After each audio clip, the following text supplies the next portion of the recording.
Kuya, may isang bagay na hindi sinasabi ng mga babae, pero lahat sila ramdam ito. Hindi sila naaadik sa hitsura, hindi sila naaadik sa pera, hindi sila naaadik sa muscles. Oo, may impact ang mga yon pero panandalian lang ang epekto.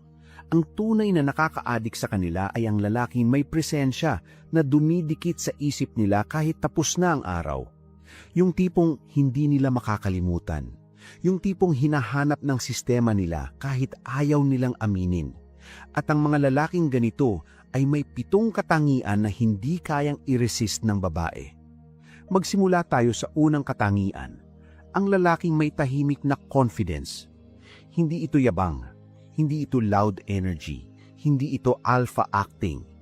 Ito yung lalaking kayang maglakad sa isang lugar nang hindi naghahanap ng approval. Yung hindi reactive. Yung hindi nag-overflow sa pag-impress. Yung may composure na parang kahit anong nangyayari sa paligid, steady lang siya. Ang babae ay instinctively naaadik sa lalaki na may ganitong aura dahil nagbibigay ito ng sense of safety na hindi nila makukuha sa karamihan ng lalaki. Kapag confident ka ng hindi nag-iingay, nagiging magnet ang presensya mo. Pangalawa, ang lalaking may direksyon. Kuya, ang pinakamalaking turn-on para sa babae ay hindi ganda ng katawan, kundi ganda ng purpose. Kapag nakikita nilang alam mo kung saan ka papunta, kahit hindi pa perfect ang buhay mo, iba ang tingin nila. Ang lalaki na may vision, hindi nawawala sa isip ng babae. Nagiging inspiring ka, nagiging intriguing ka, nagiging rare. At ang rarity ay addicting. Hindi nila kayang i-resist ang lalaki na may sariling landas at hindi umaasa sa validation ng kahit sino. Pangatlo, ang lalaking may emotional control. Sa mundo ngayon, sobrang common ng lalaking reactive, madaling magalit, madaling ma-insecure, madaling mawala sa sarili. Pero ang lalaking kayang i-regulate ang emosyon niya ay nagiging oasis sa babae. Yung tipong kahit may tensyon, hindi ka sumasabog. Kahit may misunderstanding, hindi ka nagiging childish. Kahit may challenge, steady ka pa rin. Kuya, ang ganitong lalaki ay nakakabaliw sa babae dahil nagbibigay ito ng peace. At peace ang number 1 na hinahanap nila sa lalaki na seryosong papasukin sa buhay nila. Pang-4, ang lalaking marunong makinig ng may presence. Hindi yung nakikinig para sumagot, kundi nakikinig para umunawa. Ang lalaking hindi nagmamadali sa babae kapag nagsasalita ito, nagiging safe space nila. Kapag naramdaman ng babae na naiintindihan siya, hindi niya nakakalimutan lalaki iyon.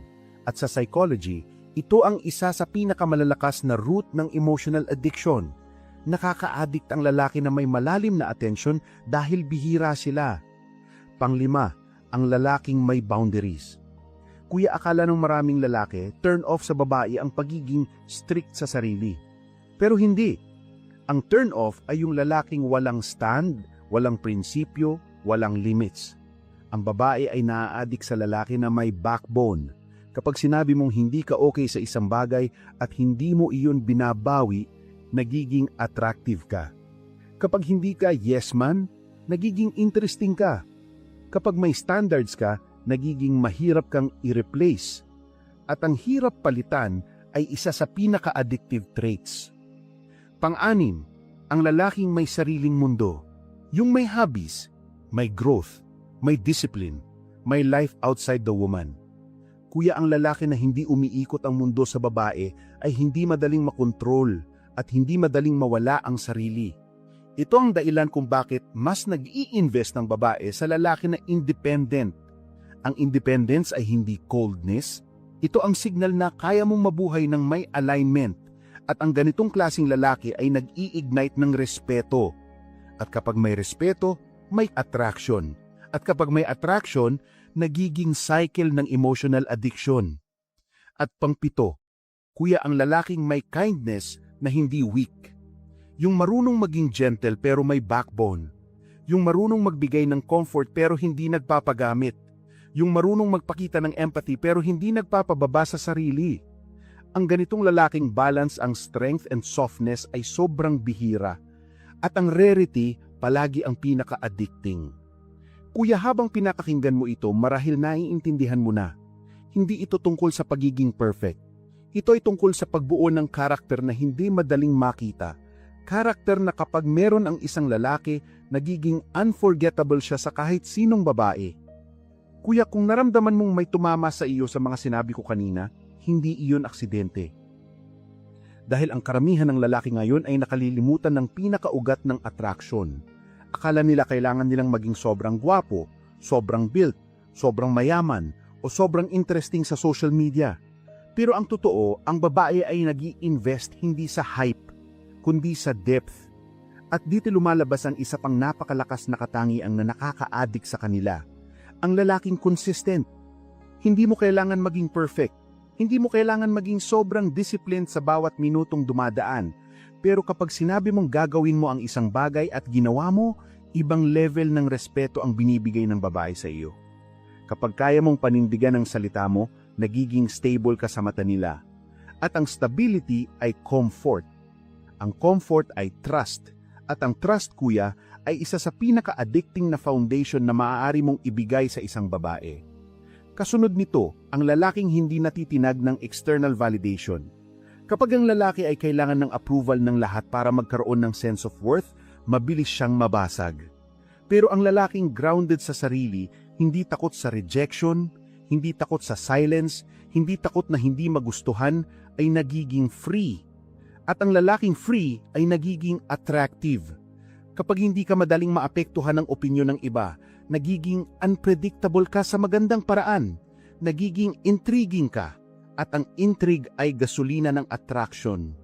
Hindi mo kailangan maging cold, ang kailangan mo ay maging hindi dependent. Kapag hindi ka dependent, nagiging mas kalmado ang kilos mo, mas malinis ang energy mo, at mas nakaka-addict ang presence mo. Isa rin sa pinakahinahanap ng babae ay ang lalaking emotionally composed kapag may conflict. Kuya, sa panahon ngayon, bihira ang lalaking kayang mag-handle ng tension nang hindi sumasabog. Karamihan ay nagagalit agad, nagiging defensive agad, o nawawala ang logic. Pero ang lalaking kayang huminga bago magsalita, kayang humanap ng mahinahong tono at kayang mag-deliver ng respeto kahit may disagreement, ay nagiging napakalakas sa mata ng babae. Hindi dahil natatakot siya sa iyo, kundi dahil nararamdaman niyang safe siya sa emosyon mo. At kapag safe ang babae, kuya, nagbubukas sila. Kapag sila ay nagbubukas, nag-i-invest sila. At kapag nag-i-invest sila, doon nagsisimula ang attachment. May isa pang bahagi na hindi napapansin ng karamihan ng lalaki, pero ito ay isa sa pinakamahalaga. Ang lalaking hindi nagmamadali sa babae. Kapag pinapaasikaso mo ang sarili mo, kapag hindi ka clingy, kapag hindi mo siya sinusukal, kapag hindi ka umaasa sa kanya para sa validation mo, nagiging mas strong ang karakter mo. Ang babae ay naa-addict sa lalaking hindi sila trinatrato bilang reward or prize. Kapag hindi mo sila nilalagay sa pedestal, hindi ka mukhang boy matik. Nagmumukha kang lalaki na may standards at may alignment. At ang ganitong vibe ay hindi nila kayang palampasin. Kuya, meron ding isang katangian na tahimik pero napakalalim ang epekto. Ang lalaking may mystery na hindi scripted. Hindi yung nagmamagic trick sa personality. Hindi yung nagiging cold para lang kunwari deep. Ang tunay na mystery ay sa paraan ng pamumuhay mo. Kapag marami kang ginagawa, kapag puno ang araw mo, kapag hindi mo inilalabas sa mundo ang bawat small detail ng buhay mo, kapag may goals ka na hindi mo binobroadcast, kapag may mga pangarap kang tahimik mong hinahabol. Ang babae ay naa-addict sa lalaking may layers, dahil nasasanay sila sa mga lalaking predictable. Kapag unpredictable ka, hindi ka nila malilimutan. At kuya, isa pa sa pinaka-powerful na katangian ay ang lalaking marunong magbigay ng warmth nang hindi nawawala ang masculine core niya. Kapag kaya mong magbigay ng ngiti na genuine, kapag kaya mong magbigay ng small gesture na hindi pilit, kapag kaya mong magbigay ng presence na hindi possessive, kapag kaya mong magbigay ng empathy na hindi weak, ang ganitong kombinasyon ay napakabihira. Minsan nga, hindi nila alam kung bakit kanila hinahanap. Hindi nila alam kung bakit iba ang epekto mo sa kanila. Pero nararamdaman nila yan. At ang nararamdaman nila ang nagtatali sa kanila sa iyo. Habang pinapakinggan mo ito, marahil may babae kang bigla mong naaalala. Hindi mo alam kung bakit hindi mo magawang bitawan ang connection. Hindi mo maintindihan kung bakit parang gusto mong bumalik doon. Kuya, iyon ang epekto ng emotional addiction. At kung kaya mong i-embody ang mga katangiang ito, ikaw ang lalaki na hindi nila kayang iwasan kahit pilitin pa nila ang sarili nila. Kuya, ngayon, papasok tayo sa pinakamatinding bahagi. Ito na ang mga katangian na hindi lang basta nagugustuhan ng babae, kundi literal na nagiging dahilan para hindi ka nila makalimutan kahit lumipas ang panahon. Hindi ito tungkol sa pa-impress, hindi ito tungkol sa pagiging sobrang bait, hindi rin ito tungkol sa pagiging sobrang cool. Ito ay tungkol sa presence ng isang lalaking may lalim sa isip, may tibay sa loob, at may direksyon sa buhay. Isa sa pinaka-powerful na katangian ay ang lalaking kayang magdala ng responsibilidad. Hindi mo kailangan maging superhero. Hindi mo kailangan maging provider agad. Pero ang lalaki na kayang panindigan ang gawain niya, na hindi nagrereklamo at hindi dinadala ang drama sa mundo, ay nagiging seductive sa mata ng babae. Kapag may problema, hindi ka natatamot humarap. Kapag may kailangan kang ayusin, hindi mo ito iniiwasan. Kapag may pangarap ka, hindi mo ito tinatakbuhan. Kuya, ang ganitong klaseng lalaki ay nagbibigay ng emotional security at iyon ang pinakamalaking dahilan kung bakit sila naaadik. Kasunod nito ay ang lalaking marunong magbigay ng direksyon sa interaction. Kuya, ang maraming lalaki ngayon ay reactive. Umaasa sila sa babae para mag-set ng mood, mag-decide ng flow, at magbigay ng connection. Pero ang lalaking kayang mag-lead ng hindi controlling at mag-guide ng hindi oppressive ay ibang klase ang dating. Kapag sinabi mong, tara, gawin natin ito. Kapag nagsuggest ka ng plano, ng may clarity, kapag kaya mong magbigay ng momentum sa usapan, ng hindi awkward, at kapag kaya mong i-handle ang silence ng hindi natataranta. Lahat ng ito ay nagpapakita ng psychological dominance na napakalakas sa subconscious ng babae. Hindi ito arrogance, ito ay direction, at ang direction ay addiction. May isa pang ugali na bihirang-bihira sa panahon ngayon at ito ang nagtatangi sa lalaki mula sa karamihan. Ang lalaking hindi kailangan pansinin ang lahat para maramdaman ang halaga niya. Kuya, ang mundo ngayon ay puno ng ingay, puno ng pagpapakitang gilas, puno ng validation seeking. Pero ang lalaking kayang mabuhay ng may mataas na standard kahit walang audience ay nagiging rare treasure sa mata ng babae. Kapag hindi mo kailangang ipayabang ang ginagawa mo, kapag hindi mo kailangan i-post ang bawat progress mo, kapag hindi mo kailangang purihin ng lahat para ipagpatuloy ang growth mo, ang ganitong klaseng lalaki ay hindi disposable. Siya ang lalaking nag-iiwan ng marka. At kuya, meron pang isang katangian na hindi sinasabi ng babae pero malalim ang epekto sa kanila. Ang lalaking marunong magbigay ng emotional calmness sa presensya niya. Kapag kausap nila at gumagaan ng loob nila, kapag kasama nila ka at hindi sila natatakot magkamali, kapag tumatahimik kayo at hindi nila nararamdaman ang awkwardness, ang lalaki na may ganitong energy ay nagbibigay ng emotional reset sa babae.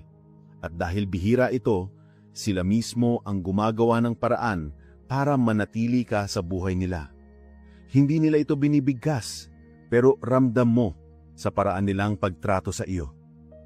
Sa dulo ng lahat, kuya, ang pinaka-nakaka-addict na katangian ng lalaki ay hindi ang pagiging perfect, kundi ang pagiging consistent sa growth.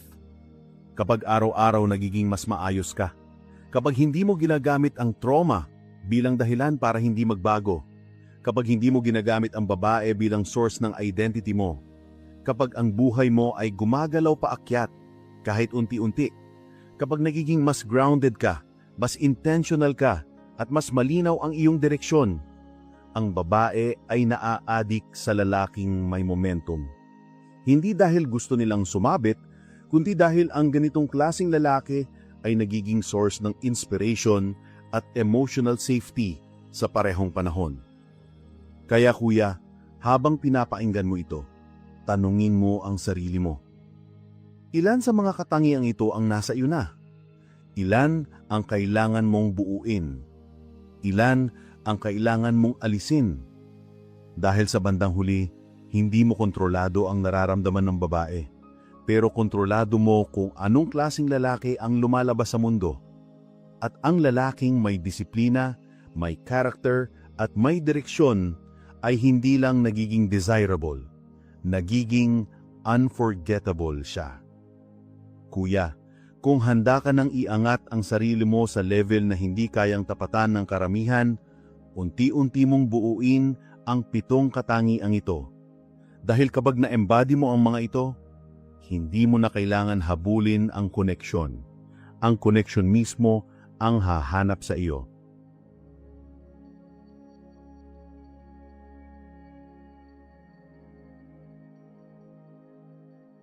Sa iyo. Habang pinapakinggan mo ito, marahil may babae kang bigla mong naaalala. Hindi mo alam kung bakit hindi mo magawang bitawan ang connection. Hindi mo maintindihan kung bakit parang gusto mong bumalik doon. Kuya, iyon ang epekto ng emotional addiction. At kung kaya mong i-embody ang mga katangiang ito, ikaw ang lalaki na hindi nila kayang iwasan kahit pilitin pa nila ang sarili nila. Kuya, ngayon, papasok tayo sa pinakamatinding bahagi. Ito na ang mga katangian na hindi lang basta nagugustuhan ng babae, kundi literal na nagiging dahilan para hindi ka nila makalimutan kahit lumipas ang panahon. Hindi ito tungkol sa pa-impress, hindi ito tungkol sa pagiging sobrang bait, hindi rin ito tungkol sa pagiging sobrang cool. Ito ay tungkol sa presence ng isang lalaking may lalim sa isip, may tibay sa loob, at may direksyon sa buhay. Isa sa pinaka-powerful na katangian ay ang lalaking kayang magdala ng responsibilidad. Hindi mo kailangan maging superhero. Hindi mo kailangan maging provider agad. Pero ang lalaki na kayang panindigan ang gawain niya, na hindi nagrereklamo at hindi dinadala ang drama sa mundo, ay nagiging seductive sa mata ng babae. Kapag may problema, hindi ka natatamot humarap. Kapag may kailangan kang ayusin, hindi mo ito iniiwasan. Kapag may pangarap ka, hindi mo ito tinatakbuhan. Kuya, ang ganitong klaseng lalaki ay nagbibigay ng emotional security at iyon ang pinakamalaking dahilan kung bakit sila naa-addict. Kasunod nito ay ang lalaking marunong magbigay ng direction sa interaction. Kuya, ang maraming lalaki ngayon ay reactive. Umaasa sila sa babae para mag-set ng mood, mag-decide ng flow, at magbigay ng connection. Pero ang lalaking kayang mag-lead, ng hindi controlling, at mag-guide ng hindi oppressive, ay ibang klase ang dating. Kapag sinabi mong, tara, gawin natin ito. Kapag nagsuggest ka ng plano, ng may clarity, kapag kaya mong magbigay ng momentum sa usapan, ng hindi awkward, at kapag kaya mong i-handle ang silence ng hindi natataranta. Lahat ng ito ay nagpapakita ng psychological dominance na napakalakas sa subconscious ng babae. Hindi ito arrogance, ito ay direction, at ang direction ay addiction. May isa pang ugali na bihirang-bihira sa panahon ngayon, at ito ang nagtatangi sa lalaki mula sa karamihan. Ang lalaking hindi kailangan pansinin ng lahat para maramdaman ang halaga niya. Kuya, ang mundo ngayon ay puno ng ingay, puno ng pagpapakitang gilas, puno ng validation seeking. Pero ang lalaking kayang mabuhay ng may mataas na standard kahit walang audience ay nagiging rare treasure sa mata ng babae.